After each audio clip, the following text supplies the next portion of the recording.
تيفو للرسول صلى الله عليه وسلم. هذا هو التيفو حبيبنا يا رسول الله، هذا هو التيفو الذي تسمح لي عبد العزيز؟ نعم. تسمح لي؟ تفضل. استاذنك انا والله اقوم احتراما لهالجمهور هذا فعلا على اللوحه الجميله اللي حطوها في المدرج.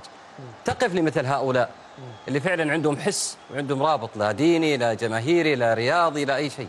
احييهم واشكرهم جدا.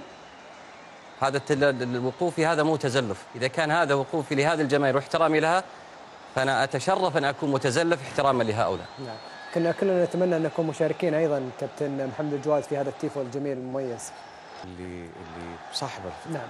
طبعا بامكانكم استمتاع ومتابعه هذه المباراه عبر قنوات MBC برو 2 بتعليق الزميل عبد الله المحيسن، ونعيش لاجواء مباراه النصر والخليج. وطبعا هذه بكل اللغات كتبت هذه النصره بالنسبه لحبيبنا المصطفى صلى الله عليه وسلم. اللهم اجعلها في موازين حسناته. امين يا رب. جزاهم الله خير. يعني التصرفات هذه تقشعر لها الابدان. اللهم صل وسلم عليه.